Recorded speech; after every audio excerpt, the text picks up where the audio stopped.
다음번 상승 사이클을 기대하면서 반도체 주식을 사기에 좋은 시기인가요?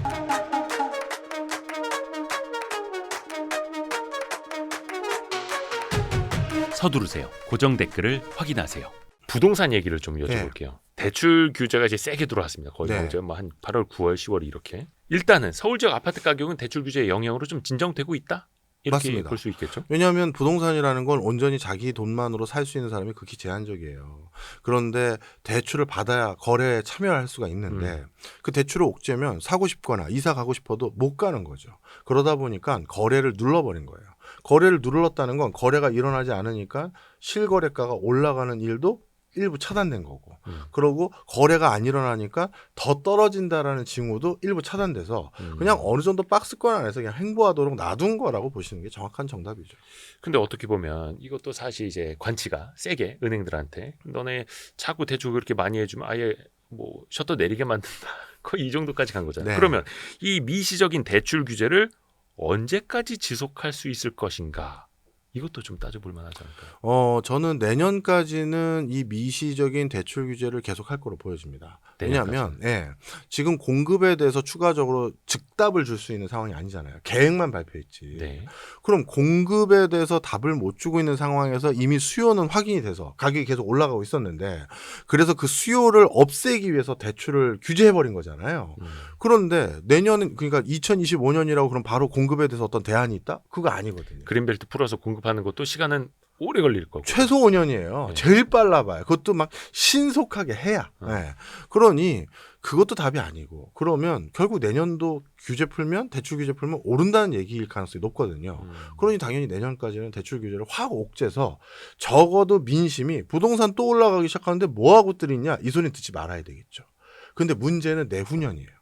내후년이요. 내후년은 본격적으로 대선 시즌이에요. 그잖아요. 예. 대선 앞두고 그런데 부동산 가격을 하락시켜 놓고 아니면 이사 가겠다는 사람들 이사 못 가게 중도금 날리게 하고 계약금 날리게 해놓은 이 상황에서 그 뒷감당을 누가 할 거예요.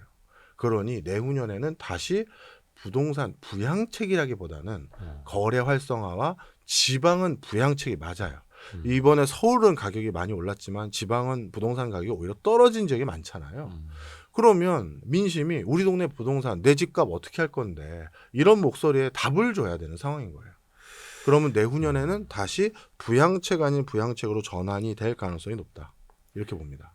근데 일단은 2025년 되면은 이제 그 시중은행들의 연간 대출 증가액 네. 이런 거 있지 않습니까? 가이드라인으로 이제 네. 당국에서 주는 거. 그게 연초되면 다시 또 리셋되잖아요. 그렇죠. 그럼 또 다시 가계 대출이 늘어날 수 있을 것이다. 네. 이런 패턴이라고 해야 될까? 전망에 대해서는 어떻게 보세요? 그런데 이제 늘상 우리가 은행들은 대출을 통해서 올해 전체 목표 매출에서 얼마 달성하고 그렇죠. 그 쿼터가 있어요. 그죠? 예, 예. 그래서 그런 것들이 한참 많을 때인 2월, 3월 달 그리고 6월 달 이때 대출들이 적극적으로 일어나요. 상반기에 못 채운 거 하반기에 확 채워야 되니까 6월, 7월 이렇게 이루어지는데 정부 입장에서 우리나라 그 시중은행들은 다 관치금융이잖아요. 네. 그 대출 한도로 매출 잡는 것 자체에 대해서도 태클을 잡을 거예요. 대출을 통해서 영업이익과 매출액 증가를 달성하지 마라. 다른 금융으로 니네 목표이익을 잡아야지. 가계대출 특히 부동산 관련한 주택담보대출 가지고 이거를 활성화시키는 거에 대해서는 아마 금융당국에서 허용을 안 할 거예요. 보통 이제 6, 7월쯤 되면 이제 은행들이 특판 대출 많이 그렇죠. 내놓는데 근데 이제 내년에도 그거는 좀 쉽지 않을 수가 있어요. 그 규모도 많이 죽을 거예요. 근데 정작 한쪽에서는 정책 대출 확대하고 있고 네. 예를 들어서 신생아 특례 대출도 거의 뭐 부부 합산 2억 원 이상의 소득까지도 특례 대출 받을 수 있게 해주겠다 또 이러고 있고 그러니까 네.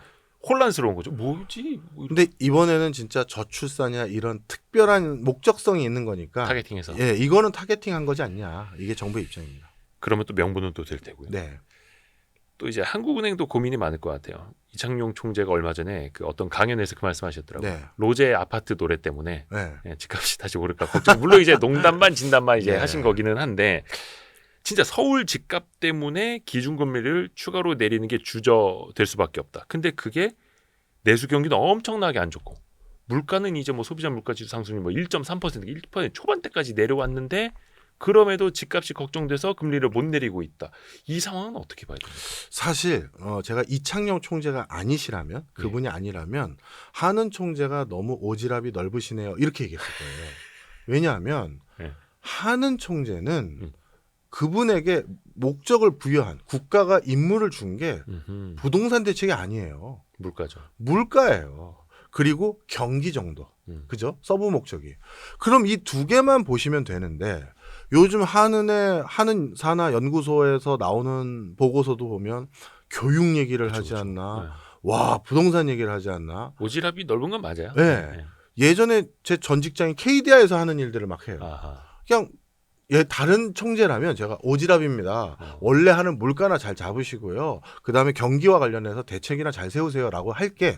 그럼 교수님은 부동산은 보고 있으라는 얘기입니까? 그게 아니라 기준금리라는 건 모든 사람에게 적용하는 거예요. 그렇죠. 전국적으로 모든 국민에게. 그렇죠. 그러니까 부동산만을 파인 튜닝해서 그거 가지고는 할 수 있는 게 아니에요. 그것도 서울 특정 지역. 그렇죠. 그건 누가 해야 되냐면 정부가 하는 일이에요. 정부는 재정 정책이나 다른 금융 수단 등을 통해서 아니면 부동산 관련한 규제 등을 통해서 뭐 투기 과열지구로 묶어버린다든가 어떤 지역에서는 대출을 받을 땐 허용 안 해준다든가 이런 식으로 부동산과 관련된 대책은 정부가 하는 일이고 한은이 쳐다봐야 되는 건 물가와 그 다음에 경기예요.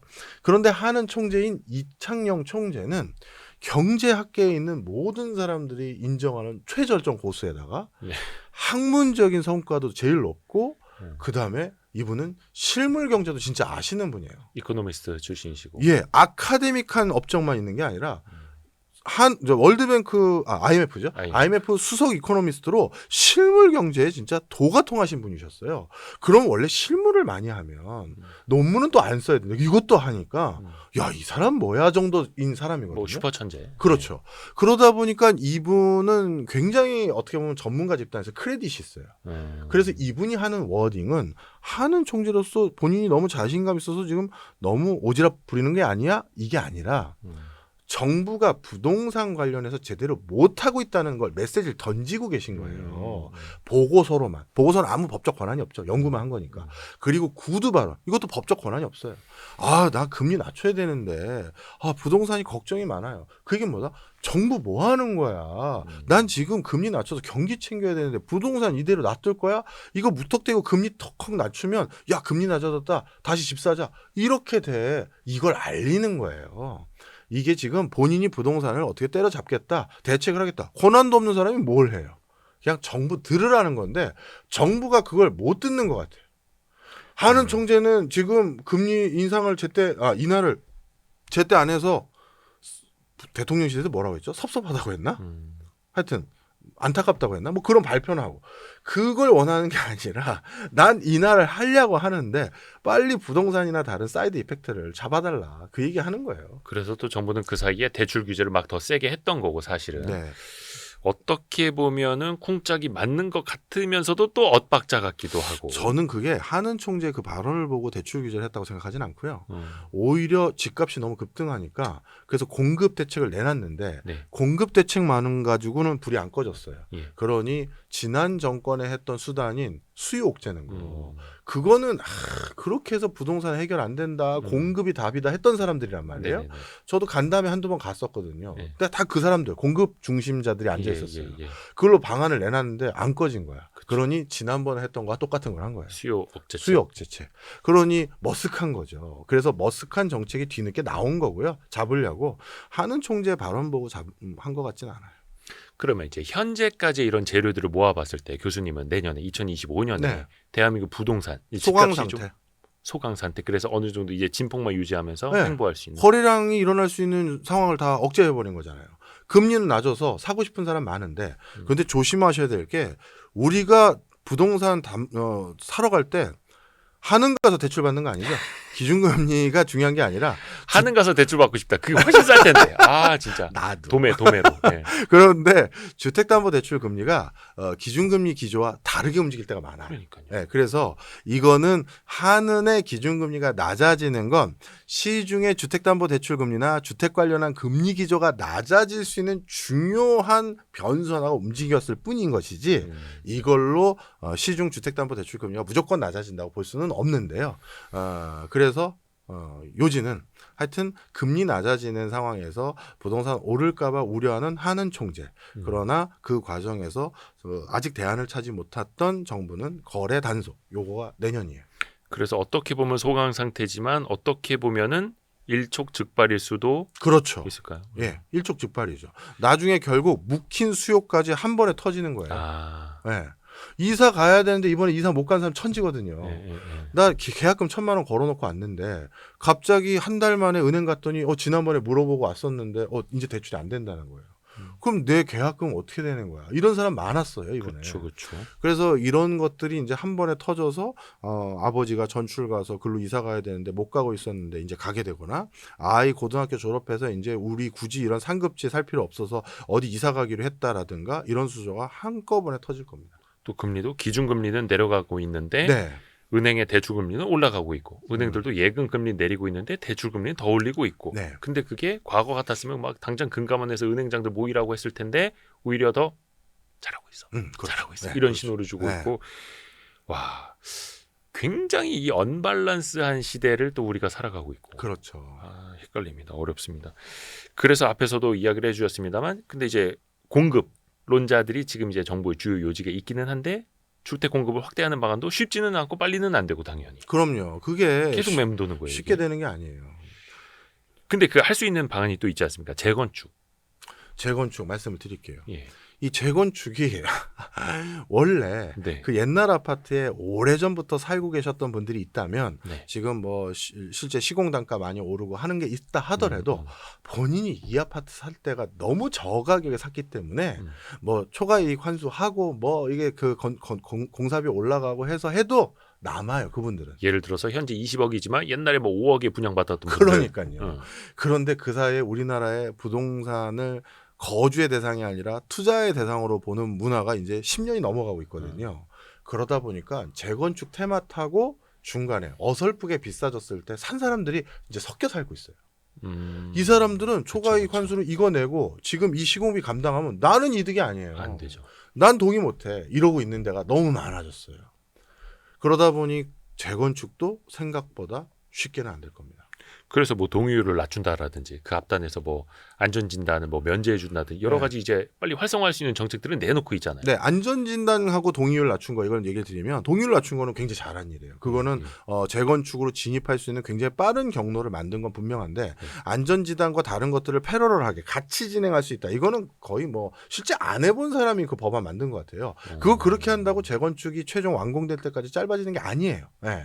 그래서 그거는 뭐 사실 제도를 제대로 알고 바꾼 건지가 의구심이 들 정도로 아무 효과가 없는 거고요. 어차피 그게 속도를 더 빨리 하는 건 이게 아니고. 아니에요. 그냥 같이 진행해보라는 거지 그 절차가 그것 때문에 더 빨라진 게 하나도 없어요.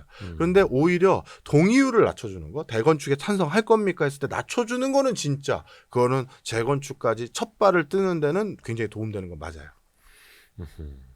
그래서 정부에서도 어찌됐든 간에 뭐 서울시도 마찬가지고 실제로 재건축을 좀 활성화하려고는 노력은 하고 있는데 결국은 주민들이 움직여야 하는 건데 네. 그 허들이었던 동의율이 이제 기준이 낮아진다면 네. 빨리 또 돌아갈 수는 있을 테고. 네. 그리고 오해하시면 안 됩니다. 재건축들 많아져서 공급 많아지면 기존 아파트 가격이 떨어질까요? 우리 여기 구아파트 살고 있는데 길 건너에 새 아파트 들어섰어요. 그럼 구아파트 가격 어떻게 되죠? 같이 올라가죠. 올라가요. 그러니까 이걸 무조건 떨어지는 환경이라고 생각하시면 안 됩니다, 여러분. 그러니까 예를 들어서 1,000가구를 재건축해서 2,000가구가 되면 그 지역에는 1,000가구 공급이 늘어나기는 하는데 네. 이게 또 새 아파트가 돼서 분양을 할 때 분양가는 또 올라가고 네. 그럼 거기에 맞춰서 구축도 올라가고 그렇죠. 그러니까 또 분양가는 또 이제 상한제를 적용을 해서 눌러놓기는 하는데 어찌됐든 간에 로또 아파트가 돼서 또 나중에 가격은 올라가고 그렇죠. 또 같이 올라가. 이 무한반복을 했던 거죠 지금까지. 그렇죠. 이번에도 그렇지 않으라는 보장이 없는 거고요. 그리고 또 한 가지. 재건축을 빨리 조속하게 정부 계획대로 대규모 동시에 하잖아요. 예. 그러면 그 아파트 살던 사람 어디 전세 구하러 나와야 되잖아요. 그렇죠. 전세값 오를 거예요. 전세값 오르면 매매 가격도 반등할 수 있는 여지가 또 생긴 거죠. 그러니 공급을 지금 당장 대폭 늘리는 과정에서 마찰적이라고 해야 될지 한시적으로 주택 가격을 조금 더 올릴 요인들이 중간에 껴있다는 건 분명한 사실이고요. 마지막으로 대거 많이 공급이 된다라고 하면 그거는 나중에 주택 가격을 안정시키는 요인은 될 거예요. 그런데 그 중간 과정에서 그렇기 때문에 바로 떨어지는 거 아닌가요? 하면 거기에는 제가 동의하기 어렵다. 그 사이에서 좀 울퉁불퉁하게 그리고 일시적으로는 집값이 오르는 요인도 그렇죠. 생길 수밖에 없고 근데 또 길게 보면 당연히 그렇게 해서라도 공급은 늘려야 될 공급 늘려야 됩니다. 그건 분명한 사실이에요. 그 앞에서도 그 내후년 그러니까 2026년 되면 정부에서도 이제 지방 아파트 좀 부양책을 쓸 수가 있다 이 말씀해 주셨는데 네. 지금 이제 서울이랑 각 지방들이랑 분위기가 너무 다르잖아요. 너무 달라요. 지금 지방에서는 미분양뿐만 아니라 영끌했던 분들은 진짜 입에 거품 물기 시작했고 건설사들도 지금 땅 사놓고 PF 통해서 지금 조감도만 그려놓고 이거 분양하려고 했는데 계속 그 고정비 계속 나가고 있잖아요. 네. 그리고 완공된 것도 회사가 가지고 있는 물량 지금 완판도 안 되고 있고 그래서 이러다가 우리 다 죽는다 소리가 약간 겁도 주는 것도 물론 섞여 있어요. 일부는 섞여 있죠. 왜냐하면 정치권의 관심을 끌려고 그런데 사실은 계속되면 진짜 큰 문제가 생기는 것도 사실이에요. 근데 그러면 어떤 반등 요인은 안 보일까? 예를 들어서 이제 서울 집값 다 오르고 나면은 경기도 오르고 또 지방 오르고 이게 과거의 수순이었다면은 네. 이번에도 그럴 것이라고 보는 사람이 있는 반면에 서울을 눌러놓으면 지방이 또 오를 수도 있을 거 이렇게 또 기대를 하는 사람들도 있는데. 네. 그런데 참 죄송하게도요. 예전에 지방 집값과 서울 집값이 약간 보시면 서울을 투기 과열 지역으로 집을 못 사게 누르니까 지방으로 투자 수요가 간 게 갔던 있었잖아요. 그런데 이제는 저출산 고령화 지방 소멸이라는 인식이 좀 공고해져 버렸어요. 예전보다 서울을 누르니까 풍선 효과로 서울에 있었던 자금이 지방으로 흘러가는 경로가 굉장히 많이 줄어들었을 겁니다. 그래서 저는 서울을 누르니까 지방의 부동산 살아나기 시작했다라는 그 공식은 이제는 좀 많이 깨져간다라고 말씀을 드리고 싶고요. 그다음 오히려 지방 내에서 뭔가 부동산에 대한 분위기를 좀 고조시켰을 때는 구축 아파트에 살거나 아니면 아직 집을 장만하지 못하신 분들 중에서 집값이 오를 것 같아? 아니면 다시 집을 살 수 있게 해준다고? 그럼 나 살래 하면서 거래 활성화되면서 조금 집값이 반등할 수 있는 기회는 있긴 있을 거예요. 왜? 모두가 새 아파트에 살고 싶은 건 어쩔 수가 없거든요. 그래서 그런 걸 옮겨 탈 수 있는 기회가 집값을 다시 조금 돌 수 있게 만드는 요인은 작용할 거다. 근데 또 그렇게 실수요자들에게 실제로 갈아탈 수 있는 기회를 줘야 되는데 그게 또 그 대출이랑 또 연결이 될 수밖에 없고 네. 대출 규제도 풀어줘야 하는 거고 네. 그렇죠. 이게 다 맞물려 있어가지고 어느 네. 하나 먼저 풀어주기도 쉽지는 않은. 그게 그래서 2026년에 풀릴 거다. 그리고 또 왜 인구 소멸 지역에서 아파트를 샀을 경우에는 2주택자로 뭐 취급하지 않겠다 뭐 이런 정책들도 있기는 합니다만 네. 이런 것도 또 계속해서 나올 수밖에 없는 환경일 때. 나오지만 좀 전에 말씀드렸듯이 시장의 반응은 조금 차가울 것이다. 그러면 지역 아파트를 살리기 위해서는 조금 더 과감한 정책. 과감한 나와야 정책, 될까요? 실수요자들을 위한 정책, 그리고 외부 투자 자금이 옮겨 타는 걸 기대하는 게 아니라 내부에서 구시가지에서 신시가지로 바꾸고 좋은 주거단지를 찾아 옮기는 사람들에게 그런 기회를 주자는 거죠. 자, 그럼 만약에 이런 일들이 계속되면 어떻게 되느냐? 네. 지방의 광역시 단위로, 지방의 시군 단위로 신시가지와 구시가지의 집값 차이가 더 벌어지는 거예요. 그렇죠. 예. 그래서 이렇게 되는 거지. 이제 지방의 부동산 대세 상승, 뭐 서울 포함해서 전부 대세 상승 이런 흐름을 더 기대하기는 점점 쉽지 않을 거예요. 서울에서도 양극화가 벌어지고. 더 커지고 있고 네. 지역 내에서도 신시가지, 구시가지 나뉘고 있고 더 네. 크게. 그렇습니다. 이게 또 앞으로는 거의 큰 흐름으로 또 이렇게 갈 수밖에 저는 없을 것 같아요. 큰 변곡점 없으면 이게 흐름이라고 보여지는데요. 오늘 입체적으로 미국서부터 국내 부동산까지 또 많은 이야기 나눠봤습니다. 우리 명지대 특임 교수 박정호 교수님과 함께했습니다. 말씀 너무 감사합니다. 하나 그 광고하고 가도 될까요? 안 됩니다. 하나만 해주세요. 농담. 네. 저희 그럼요. 대학원에서 네. 신입생을 모집하고 있습니다. 명지대 네. 대학원 네, 제가 명지대 실물투자분석학과의 교수거든요. 실물투자 분석. 분석학과. 그래서 실물 자산을 바탕으로 어떻게 보면 자산으로 활동하실 분들, 그 다음에 실물 자산을 바탕으로 노후 관리하시는 분들, 뭐 이런 많은 직장인들이 와서 수업을 듣는 야간 대학원이에요. 네, 제가 여기 과를 담당하고 있는데 이번에 신입생을 모집하고 있습니다. 여기는 약간 이제 직장인들이라든지 뭐 기업인들이라든지 그렇죠. 이런 분들이 가는. 그리고 은퇴한 자산 관리에 관심 많은 사람들도 오세요. 은퇴 이후의 자산 관리에 그렇죠. 대해서. 제가 열심히 살아서 조그만 꼬마 빌딩 하나 가지고 있고요. 그 다음에 아파트도 하나 있고 한데 이걸로 내가 딱 보니까 이제 120세까지 살아야 될 것 같은데 이 자산 관리 어떻게 하면 좋을까? 이런 거 배우러 많은 분들이 관심이 있으세요. 여긴 대학원이니까 이제 석사 학위가. 석사입니다. 오. 이미 제가 명망 있는 분들 많이 모셨어요. 그리고 저와 시장을 바라보는 견해가 다른 분들을 일부러 또 많이 모셨어요. 그래요? 왜냐하면 균형감 있게 들어야지 제 얘기만 맞다고 생각하면 저 그런 사람은 아니에요. 저와 다르게 시장을 전망하는 분도 모셨는데 뭐 대표적으로 최상욱 교수님, 그다음에 이광수 교수님, 한문도 교수님 다 저희 과로 출강을 오셨어요. 저희 겸임 교수 다 모셨어요. 오. 그래서 공식적으로 저희 학교 겸임 교수시고 그다음에 풀타임은 다들 안 하시대. 다 돈을 많이 버는 분들이라서 묶어놓으려고 했더니 겸임 교수로.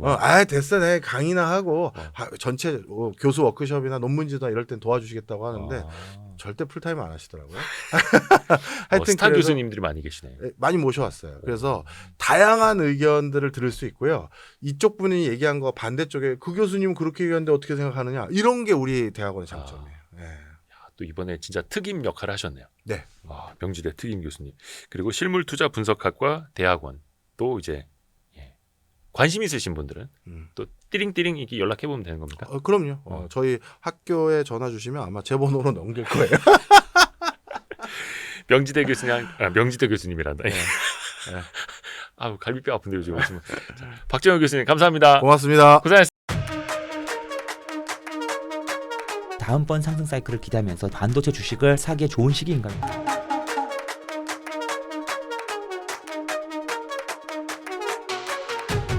서두르세요. 고정 댓글을 확인하세요.